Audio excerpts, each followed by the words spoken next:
Hola a todos! 皆さんこんにちは。マリコです。前回までの動画でドン・キホーテでスペイン語シャドーイングの第1章を13本の動画でお届けしてきました。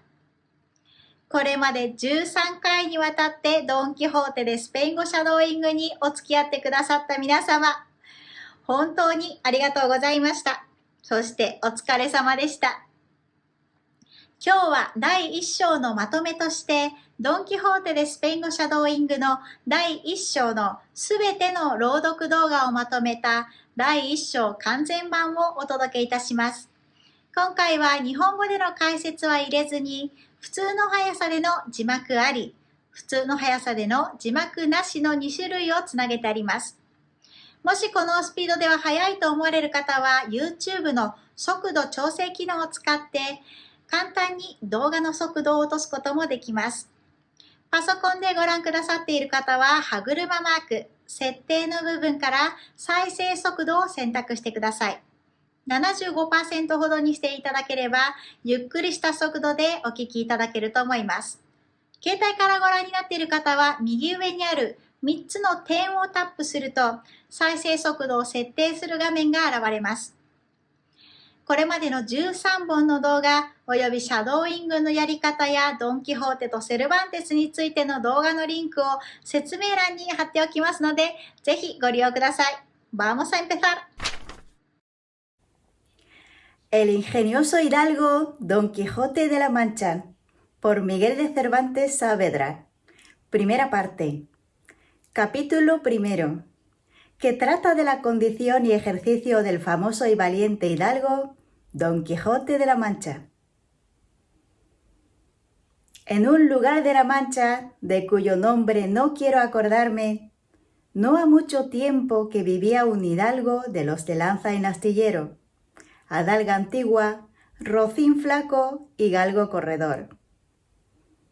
Una olla de algo más vaca que carnero, salpicón las más noches, duelos y quebrantos los sábados, lentejas los viernes, algún palomino de añadidura los domingos, consumían las 3 partes de su hacienda. El resto de ella concluía sayo de velarte, calzas de velludo para las fiestas con sus pantuflos de lo mismo, y los días de entre semana se honraba con su vellorí de lo más fino. Tenía en su casa una ama que pasaba de los 40 y una sobrina que no llegaba a los 20, y un mozo de campo y plaza que así ensillaba el rocín como tomaba la podadera. Frisaba la edad de nuestro hidalgo con los 50 años. Era de complexión recia, seco de carnes, enjuto de rostro, gran madrugador y amigo de la caza. Quieren decir que tenía el sobrenombre de Quijada o Quesada, que en esto hay alguna diferencia en los autores que de este caso escriben, aunque por conjeturas verosímiles se deja entender que se llamaba Quijana. Pero esto importa poco a nuestro cuento, basta que en la narración de él no se salga un punto de la verdad. Es pues de saber que este sobredicho hidalgo, los ratos que estaba ocioso, que eran los más del año, se daba a leer libros de caballerías, con tanta afición y gusto que olvidó casi de todo punto el ejercicio de la caza, y aun la administración de su hacienda. Y llegó a tanto su curiosidad y desatino en esto, que vendió muchas anegas de tierra de sembradura para comprar libros de caballería sin que leer. Y así llevó a su casa todos cuantos pudo haber de ellos, y de todos ningunos le parecían tan bien como los que compuso el famoso Feliciano de Silván, porque la claridad de su prosa y aquellas intricadas razones suyas le parecían de perlas, y más cuando llegaba a leer aquellos requiebros y cartas de desafíos, donde en muchas partes hallaba escrito: la razón de la sin razón que a mi razón se hace, de tal manera mi razón enflaquece, que con razón me quejo de la vuestra fermosura. Y también cuando leía: los altos cielos que de vuestra divinidad divinamente con las estrellas os fortifican y os hacen merecedora del merecimiento que merece la vuestra grandeza. Con estas razones perdía el pobre caballero el juicio y desvelábase por entenderlas y desentrañarles el sentido, que no se lo sacara ni las entendiera el mismo Aristóteles si resucitara para solo ello. No estaba muy bien con las heridas que don Belianis daba y recibía, porque se imaginaba que por grandes maestros que le hubiesen curado, no dejaría de tener el rostro y todo el cuerpo lleno de cicatrices y señales.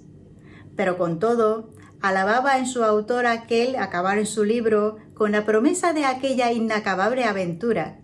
y muchas veces le vino deseo de tomar la pluma y dalle fin al pie de la letra como allí se promete.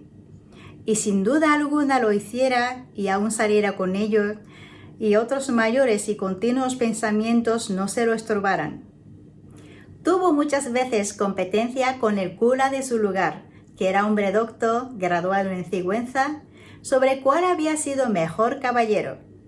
Palmerín de Inglaterra o Amadís de Gaula.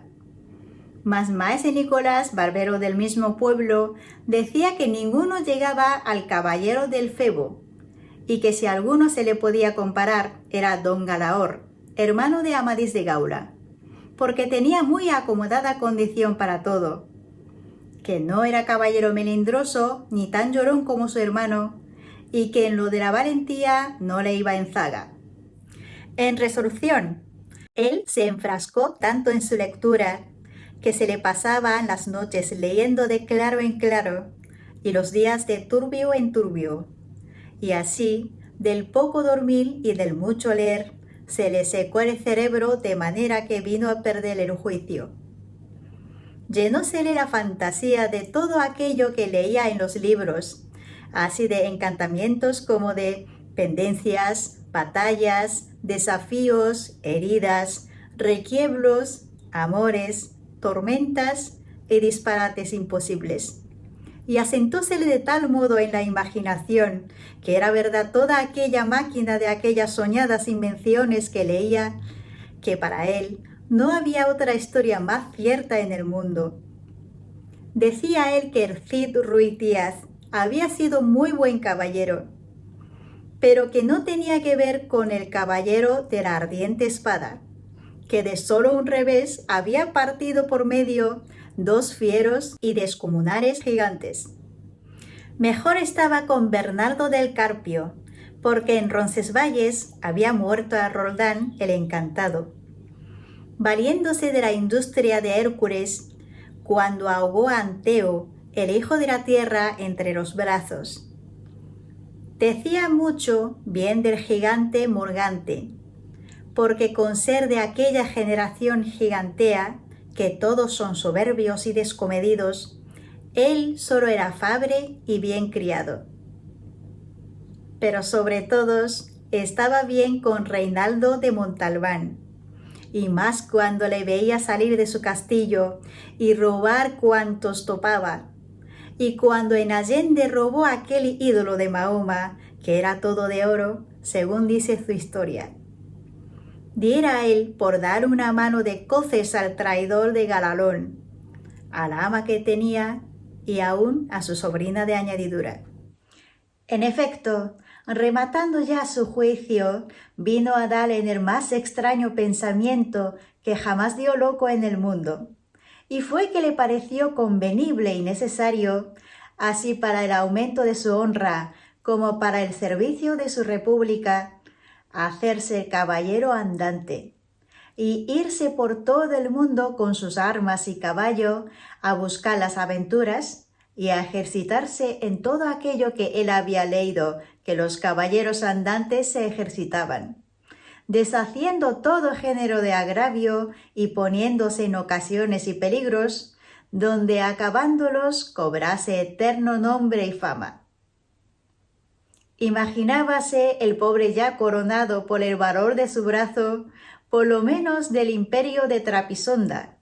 y así, con estos tan agradables pensamientos, llevado del extraño gusto que en ellos sentía, se dio prisa a poner en efecto lo que deseaba.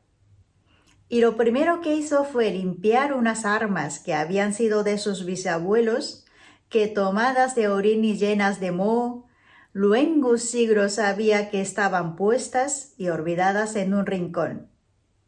Limpiólas y aderezólas lo mejor que pudo, pero vio que tenía una gran falta, y era que no tenían celada de encaje, sino morrión simple. Más a esto suplió su industria, porque de cartones hizo un modo de media celada que encajada con el morrión, hacía una apariencia de celada entera. Es verdad que para probar si era fuerte y podía estar a riesgo de una cuchillada, sacó su espada y le dio 2 golpes. Y con el primero, en un punto deshizo lo que había hecho en una semana. Y no dejó de parecerle mal la facilidad con que la había hecho pedazos. Y por asegurarse de este peligro, la tomó a hacer de nuevo, poniéndole unas barras de hierro por de dentro, de tal manera que él quedó satisfecho de su fortaleza. Y sin querer hacer nueva experiencia de ella, la diputó y tuvo por celada finísima de encaje. Fue luego a ver su rocín, y aunque tenía más cuartos que un real y más tachas que el caballo de Gonela, que tantum pelis sietosa fuit, le pareció que ni el bucéfalo de Alejandro ni Babieca el del Cid con él se igualaban. 4 días se le pasaron en imaginar qué nombre le pondría, porque, según se decía él a sí mismo, no era razón que caballo de caballero tan famoso y tan bueno él por sí, estuviese sin nombre conocido, y así procuraba acomodársele de manera que declarase quién había sido antes que fuese de caballero andante y lo que era entonces, pues estaba muy puesto en razón que mudando su señor estado, mudase él también el nombre, y le cobrase famoso y destruyendo como convenía a la nueva orden y al nuevo ejercicio que ya profesaba. Y así, después de muchos nombres que formó, borró y quitó, añadió, deshizo y tomó a hacer en su memoria e imaginación, al fin le vino a llamar Rocinante, nombre a su parecer alto, sonoro y significativo de lo que había sido cuando fue Rocín, antes lo que ahora era, que era antes y primero de todos los rocines del mundo. Puesto nombre y tan a su gusto a su caballo, quiso ponérsele a sí mismo, y en este pensamiento duró otros 8 días, y al cabo se vino a llamar Don Quijote, de donde, como queda dicho, tomaron ocasión los autores de esta tan verdadera historia, que sin duda se debía de llamar Quijada y no Quesada, como otros quisieron decir. Pero acordándose que el valeroso Amadís no sólo se había contentado con llamarse Amadís a secas, sino que añadió el nombre de su reino y patria por hacerla famosa, y se llamó Amadís de Gaula. Así quiso como buen caballero añadir al suyo el nombre de la suya, y llamase Don Quijote de la Mancha, con que a su parecer declaraba muy al vivo su linaje y patria, y la honraba con tomar el sobrenombre de ella. Limpias pues sus armas, hecho del morrión celada, puesto nombre a su rocín y confirmándose a sí mismo, se dio a entender que no le faltaba otra cosa sino buscar una dama de quien enamorarse, porque el caballero andante sin amores era árbol sin hojas y sin fruto, y cuerpo sin alma. Decíase él, si yo, por malos de mis pecados, o por mi buena suerte, me encuentro por allí con algún gigante, como de ordinario les acontece a los caballeros andantes, y le derribo de un encuentro o le parto por mitad del cuerpo, o finalmente le venzo y le rindo, ¿no será bien tener a quien enviarle presentado, y que entre y que se hinque de rodillas ante mi dulce señora, y diga con voz humilde y rendida: yo, señora, soy el gigante Caraculiambro, señor de la ínsula Marindrania, a quien venció en singular batalla el jamás, como se debe, alabado caballero Don Quijote de la Mancha, el cual me mandó que me presentase ante la vuestra merced, para que la vuestra grandeza disponga de mí a su talante. ¡Oh, cómo se holgó nuestro buen caballero cuando hubo hecho este discurso, y más cuando halló a quien dar nombre de su dama!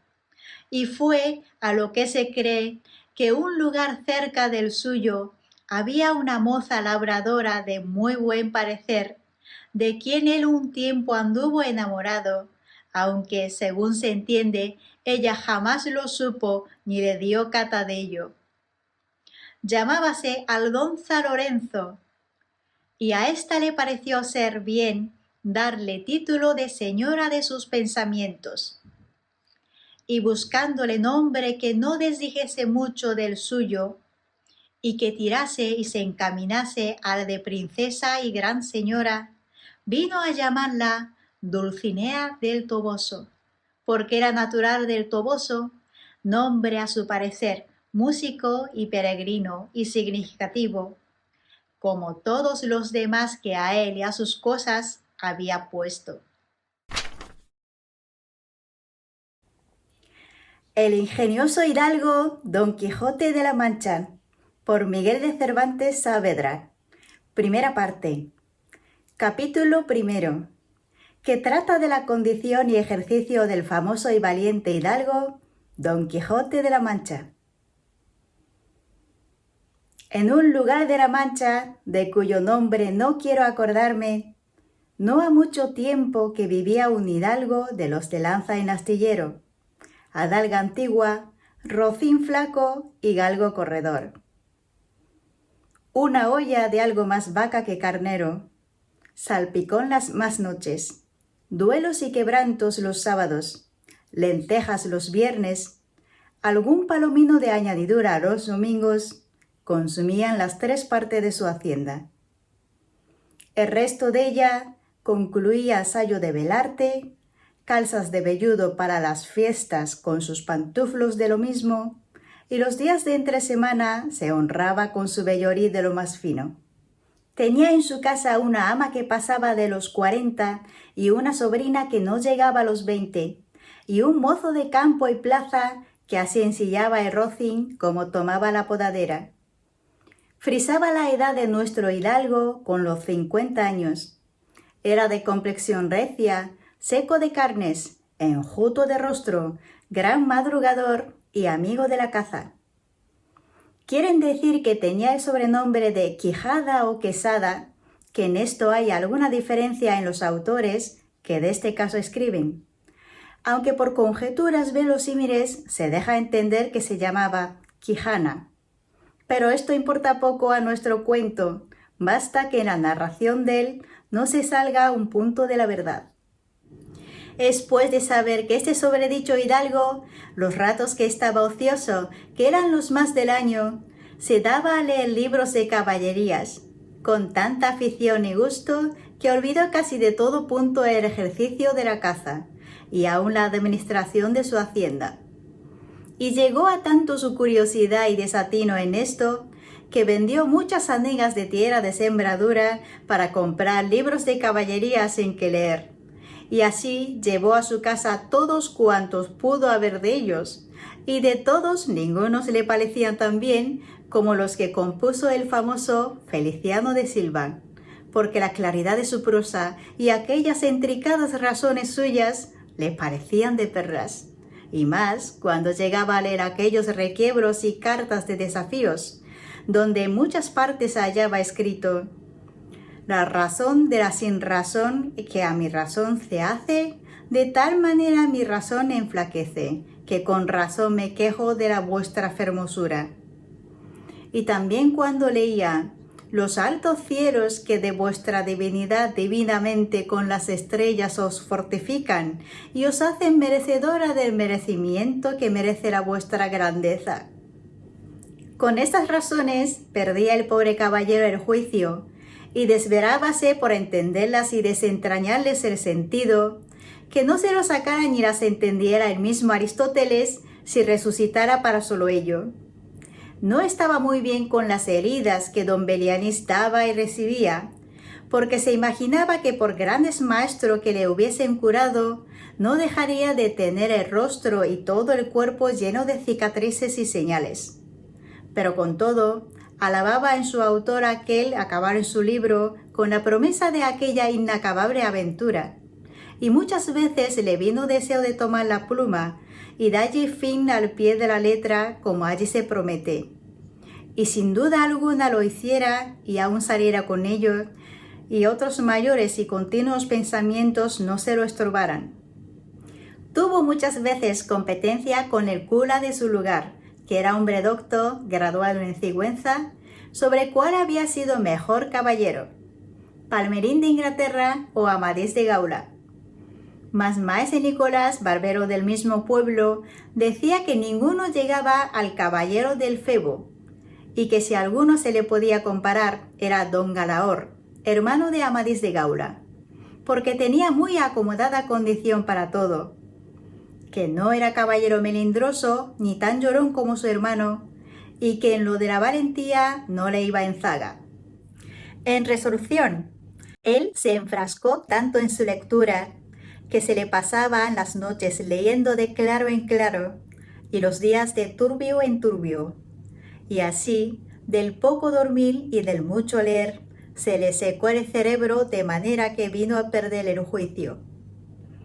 Llenósele la fantasía de todo aquello que leía en los libros, así de encantamientos como de pendencias, batallas, desafíos, heridas, requiebros, amores, tormentas y disparates imposibles.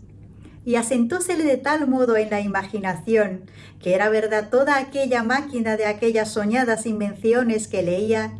que para él no había otra historia más cierta en el mundo. Decía él que el Cid Ruiz Díaz había sido muy buen caballero, pero que no tenía que ver con el caballero de la ardiente espada, que de solo un revés había partido por medio 2 fieros y descomunales gigantes. Mejor estaba con Bernardo del Carpio, porque en Roncesvalles había muerto a Roldán el encantado, valiéndose de la industria de Hércules cuando ahogó a Anteo, el hijo de la tierra, entre los brazos.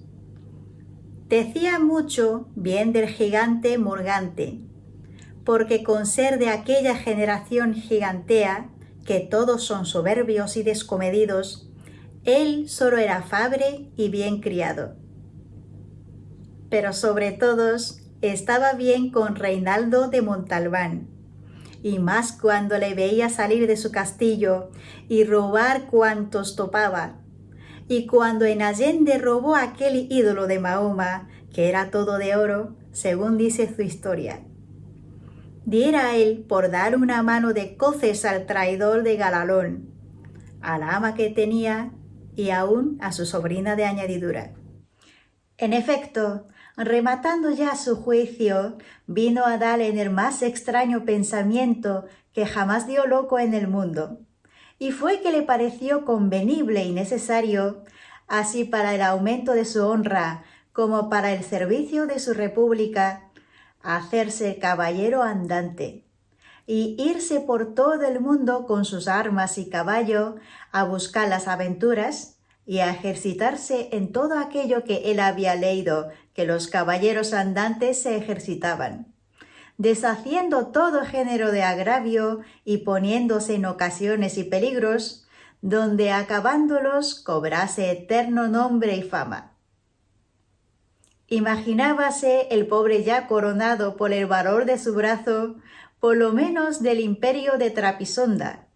y así, con estos tan agradables pensamientos, llevado del extraño gusto que en ellos sentía, se dio prisa a poner en efecto lo que deseaba. Y lo primero que hizo fue limpiar unas armas que habían sido de sus bisabuelos, que tomadas de orín y llenas de moho, luengos siglos sabía que estaban puestas y olvidadas en un rincón. Limpiólas y aderezólas lo mejor que pudo, pero vio que tenía una gran falta, y era que no tenían celada de encaje, sino morrión simple. Más a esto suplió su industria, porque de cartones hizo un modo de media celada que encajada con el morrión, hacía una apariencia de celada entera. Es verdad que para probar si era fuerte y podía estar a riesgo de una cuchillada, sacó su espada y le dio 2 golpes. Y con el primero, en un punto deshizo lo que había hecho en una semana. Y no dejó de parecerle mal la facilidad con que la había hecho pedazos. Y por asegurarse de este peligro, la tomó a hacer de nuevo, poniéndole unas barras de hierro por de dentro, de tal manera que él quedó satisfecho de su fortaleza. Y sin querer hacer nueva experiencia de ella, la diputó y tuvo por celada finísima de encaje.